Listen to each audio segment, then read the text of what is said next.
Bienvenue à Les Affaires Brassicole, votre balado sur l'entrepreneuriat brassicole du Québec, avec Oui. Leonardo Calcagno de Baron Mag. Bonjour tout le monde, ici Leonardo Calcagno des Affaires Brassicole. J'espère que vous allez bien. Avant de commencer ce podcast, je vous dis tout de suite, il y a beaucoup de bruit. On va essayer de le nettoyer le plus possible. On est à l'affût dans une journée de collaboration avec des brasseurs qui font une nouvelle bière ici. Et bien sûr, notre série là-dessus est pour discuter de comment on fait une bière, bien sûr, parler avec un autre sur l'industrie. Bien sûr, écoutez, il y a du bruit, soyez indulgents là, il y a de ça. Ce podcast est commandité par Inomal. Bien sûr, si vous voulez du mal québécois, vous êtes un initiateur privé du mal québécois, contactez inomal.ca. Puis une fois par mois, Inomal vous invite chez eux avec en pot pour aller découvrir Inomal. Vous pouvez bien sûr aller voir ce qui se passe, découvrir un petit peu l'industrie, la place. Puis en plus, on finit des sandwichs et de la bière. Qu'est-ce que tu fais plus avec ça? Puis en plus, ce podcast est commandité par Mot International. Pour tout le monde qui est dans l'industrie, vous connaissez Mot International. Puis Mot International, puis Baron Mag commence une série sur les brasseuses, puis les femmes dans l'industrie au Québec. Ça, comme je dis, aujourd'hui, on est à l'affût à Saint-Tite, c'est les Cowboys. Puis aujourd'hui, il y a des brasseuses à travers le Québec qui se mettent ensemble pour travailler comme une bière qui s'appelle La Fauteuse de Trouble. C'est une bière qui, bien sûr, est un partenariat entre les nomades et de Tony House. On parle bien sûr de collaboration, qu'est-ce qui se passe. Puis on fait quelques entrevues pour savoir comment fonctionne la collaboration, puis comment fonctionne, bien sûr, qu'est-ce qui se passe dans l'industrie. Aujourd'hui, on est avec la gang d'Oxymore, avec Frédéric, Frédéric. T'as vu, t'es comme Batman, t'as un nom. Ça, Frédéric, comment ça va? ça va bien? Excellent. Toi? Comment ça va la journée déjà? On est déjà 10h50 à peu près. Comment ça va depuis que t'as commencé? Ça va super bien. Oui, c'est vraiment impressionnant parce que nous, chez Oxymore, on a du plus petit volume. Ah ouais? Puis ici, on arrive à quelque chose qui est un peu plus gros volume. Donc, voir toutes les machines, c'est impressionnant. C'est quoi la grosseur de la brasserie là-bas? On produit environ des batchs de 350-400 litres. OK, OK, OK. Puis en total, par année, c'est combien d'hectolitres à peu près? Je pourrais pas vous le dire. Ben, toi, ça fait pas longtemps que t'es là, non? C'est ça? Non, ça fait 3 ans. OK, OK. So, pour le monde qui connaît pas Oxymore, moi j'ai eu la chance de goûter à votre bière. Le monde aime beaucoup vos bières, puis je sais dans votre coin. Pouvez-vous faire un petit peu, c'est quoi quelle sorte de bière que vous faites vous autres? Quelle sorte de brasserie vous êtes? Ben nous, on s'approvisionne vraiment localement. C'est OK. ça qui fait un peu notre marque de commerce. Donc pour nous, c'est important d'encourager local. Donc on va chercher notre grain chez Co-La-Flamme à Saint-Patrice. Puis notre houblon, on était avec Houblon des Jarrets Noirs, mais depuis que c'est fermé, on commence à faire une transition avec Duke qui est à Saint-Édouard de Lobinière. Donc vraiment tout proche de chez nous. Ouais, c'est triste que vous avez noir, c'était une belle brasserie. J'aimais beaucoup l'événement qu'ils faisaient eux autres en été. Ouais, le Beer Garden, moi. Ouais, c'était vraiment cool, cette affaire-là. Puis je trouvais ça intéressant qu'ils faisaient ça, eux autres, puis ils allaient noirs. Est-ce qu'ils travaillaient un peu dans le poulet, eux autres, pensez? Je pourrais pas vous dire. OK. So, la brasserie, puis si vous avez des flagships chez vous comme bière, c'est quoi les flagships qu'il faut aller décrire chez vous? Les flagships, c'est-à-dire, c'est les bières, les comme number one, ça.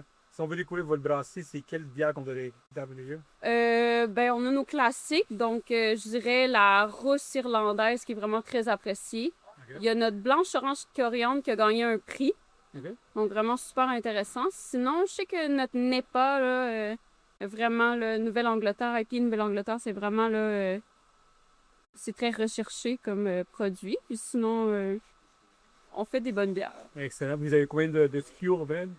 Je le sais pas. Est-ce que c'est du monde qui en font tout le temps, ou c'est... Ben, vous avez on a une nos bonne offre, classiques, ouais? on en a d'autres qui reviennent, mais on a des nouveautés qui s'en viennent ici, là. Des nouvelles choses, on a plein de nouvelles idées, puis... Est-ce qu'il y a les sans-alcool qui s'en viennent? Non. Est-ce qu'il y a des nanos qui s'en viennent? Oui, ça, on a développé quand même là, quelques produits. On a une blonde légère, on a une nano IPA, puis moi, mon logiciel, il regorge de nouvelles recettes. Reste à les appliquer puis voir ce que la clientèle recherche. L'exemple. So, toi, t'es la brasseur de Proximant, bien sûr. Vous nous parler un petit peu de ton pedigree comme brasseur. D'où tu viens, pourquoi tu as commencé à brasser, tes premières bières, tout le kit. OK, ben moi, ça fait 3 ans que je brasse chez Oxymore. C'est là qu'on m'a formé pour ça. Mais avant, j'ai été une dizaine d'années en restauration. Moi, j'ai mon DEP en cuisine. Donc, c'est ça. Puis après la COVID, le milieu de la restauration, ça a changé. Puis je cherchais quelque chose de nouveau. Puis qui est vraiment concentré sur la qualité, la propreté, vraiment d'avoir un produit le plus parfait possible, toujours pousser plus loin. Puis la brasserie, c'était quelque chose qui venait vraiment me rechercher parce que un seul degré de différence va tout changer dans une bière. Puis ça, je trouvais ça vraiment impressionnant. Puis chaque brasse, c'est un défi parce que chez Oxymore, c'est pas mal artisanal, donc c'est manuel, c'est vraiment, on n'est pas automatisé, donc chaque journée, c'est un défi. Donc moi, ça venait vraiment me rechercher là-dedans. Il faut que tu as commencé à brasser, c'est quoi tes premières bières que tu as commencé à brasser chez vous? À coup de 20 litres ou t'es allé pour travailler, t'es allé directement au Simard ou c'était comme chez vous, tu as commencé à expérimenter un fait? Ben après mon cours de cuisine, là, je suis à la maison, je brassais un petit peu. Là. Ma première, ça a été une rousse au pimentail. Ça a vraiment été un flop total. Ah non, moi, j'adore ça. C'était tellement piquant là, que c'est devenu une bière là, pour rire dans les parties. T'as Là. pas essayé avec toutes les bières piquantes qui sortent dans ce temps-ci? Non, tu sais, j'ai rechangé vraiment, là. Okay. Mais sinon, j'ai fait du cidre. Puis ma première bière brassée chez Exmore, je crois que c'était une rousse ou bien une colche. Je suis plus certaine, là. C'est encore flou, là. Et c'est quoi la distance? C'était comment quand tu es allé là-bas, c'était comment ton travailler avec eux au début, tout ça? Parce que tu as commencé à zéro, ça allait de ça. C'était comment la mise en place de ton travail là-bas? Au début, j'ai trouvé ça stressant parce que j'avais 2 enfants. Ma plus jeune était vraiment très jeune. Donc, la nuit, je dormais pas. Je me levais plusieurs fois par nuit. Puis là, j'arrivais à la brasserie puis j'avais la tête dans les vapes. Ben ouais. Là, on m'expliquait mon travail à faire puis de savoir d'où ce que ça venait. Puis moi, pour comprendre, j'aime ça connaître d'où ce que ça vient, pourquoi ça fait ça. Donc là, j'avais la tête, là. Je sais pas encore comment j'ai fait, là, mais j'étais tellement passionnée que finalement, là, ça a fini par rentrer. Puis je pense que 3 mois plus tard, je brassais toute seule, là. Je faisais tout toute seule, là. Fait que j'ai quand même appris vite, là. Est-ce que tu sais, c'est la job, le nettoyage, number one, c'est vraiment impressionnant. J'ai travaillé là-dessus, bien sûr. Puis toi, depuis 3 ans, est-ce que tu vois les changements dans la microbrasserie? Si vous êtes très artisanal, comme tu dis, c'est très pas automatisé. Mais toi, maintenant que tu es dans l'industrie, tu vois comment ça, l'industrie de la micro... maintenant? Ben, je pense que chaque microbrasserie fait vraiment beaucoup d'efforts. Puis on le voit, là, les gens, ils travaillent fort, ils veulent se démarquer sur les tablettes. Puis vraiment, je pense que c'est... On peut pas en laisser passer une, c'est ça, là. Tu sais, tu peux pas rater un lot, là. Si t'en rates un, mais tu sais, ça défait ton nom. Tu sais, il y en a d'autres, mettons, des microbrasseries qui ont un gros nom. Tu sais, des fois, ils peuvent se permettre de sortir un produit qui est so-so, mais les plus petits joueurs, je pense qu'ils peuvent pas en laisser passer une. Il faut dire c'est à la coche tout le temps. Ouais, il faut vraiment être... Moi, en tout cas, c'est ma vision, là. Okay. Je pense qu'il faut être vraiment sur la coche tout le temps, là. Puis toi, en parlant avec le monde de l'industrie, maintenant que tu es là-dedans, comment tu vois le monde comment tu vois tes pairs, tes partenaires, tout ça, de ça, comment tu vois l'industrie en soi? Ben, les gens, c'est des gens qui sont vraiment passionnés. Les gens de l'extérieur, ils pensent que c'est un métier. Je pense que on passe notre journée à se péter la face, mais c'est tellement pas ça. Un brasseur, c'est quelqu'un qui va être créatif, c'est quelqu'un qui va être travaillant, c'est quelqu'un qui va mettre un peu son corps, son âme dans ce qu'il fait. C'est vraiment... C'est un monde à part. Toi, Christophe de Bière, est-ce que tu vois un changement d'attitude dans la boisson, chez vous? Est-ce que tu vois du monde qui buvait plus fort, maintenant ils boivent plus moins fort? Est-ce qu'il y a une demande plus haute que les lagers? C'est ça que tu vois? Ben, je vois une demande vraiment, vraiment forte pour le sans-alcool, le faible en alcool. Nous, on ne se lancera pas là-dedans, mais on a commencé à sortir des bières plus faibles en alcool. Donc, du 3%, 3,4%, on a une nano IPA, une vente légère. Donc, on respecte le client comme ça.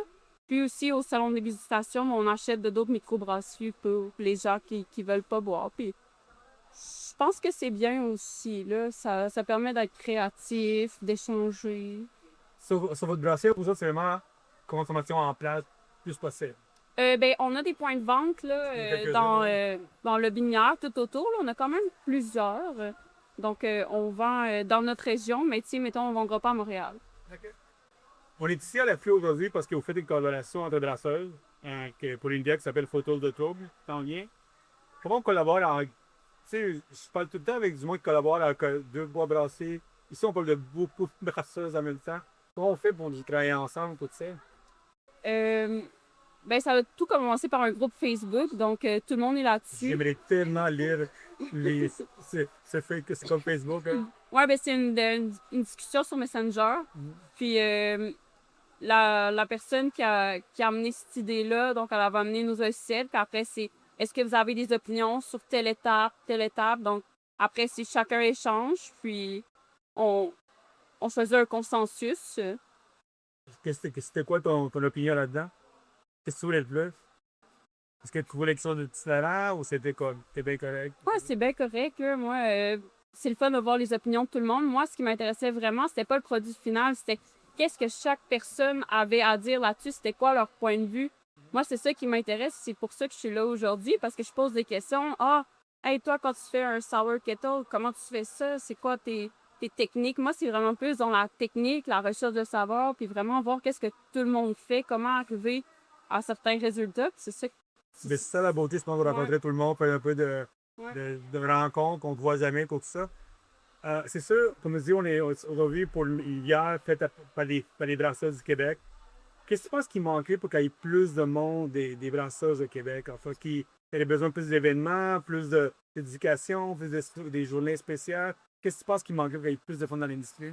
Plus de femmes dans l'industrie, ben je crois vraiment de voir qu'il y a des femmes derrière tout ça aussi, là, tu sais, ça l'aiderait. Je crois que la bière aujourd'hui, ça permet de faire ça aussi, de montrer aux femmes qu'on est capable. Là. Tu sais, les gens ils pensent qu'il y a des limitations physiques, mais je crois qu'on va un petit peu au gym, puis on est capable autant que les hommes de soulever des kegs ou... Tu sais, avec du vouloir dans la vie, on peut faire tout ce qu'on veut. Là. C'est pas parce qu'on est une femme ou un homme que ça nous empêche de faire ce qu'on aime. Ouais. C'est un peu ça. Est-ce qu'on va voir des bières que vous faites aujourd'hui chez Smart? Si on en a apporté? Ouais. Oui. Là, si vous allez apporter quelques bières en bas. Oui, On espère de la bière que vous allez faire aujourd'hui. Pour deux autres pros, parce qu'il va être disponible chez nous. Je pense pas, non. Même pas en keg, rien comme ça? Non, je pense à cause de notre permis. Là. Ah, ok. Et ça, mais écoutez, il faut les acheter ailleurs, mais bien content de ça. Mais écoute, merci encore, Smart. Merci. Puis j'ai promis à ta gang que j'allais visiter un de ces jours depuis 2021. OK. Ma femme vont passer un de ces jours. Écoute, merci beaucoup pour ton temps. Merci. Il y a bien sûr bien hâte de goûter la bière. Oui. Merci beaucoup tout le monde d'avoir écouté les Arrêts Brassicoles. Encore, je m'excuse du bruit. On va essayer de nettoyer le plus possible là-dessus. Ce podcast est commandité par Inomad. Écoute, si vous voulez du malt québécois pour les brasseurs, les distillateurs, inomad.ca pour plus d'informations. Bien sûr, ce podcast est commandité par Moon International, notre partenaire pour tout ce qui est l'industrie des femmes au Québec, de la bière, tout ça, tout ce qui va se passer, tous les contenus qu'on s'en vient dans le ballon. Si vous avez des questions pour Leonardo, abandonnement.com et abonnez-vous à notre infolette. Merci beaucoup et à la prochaine.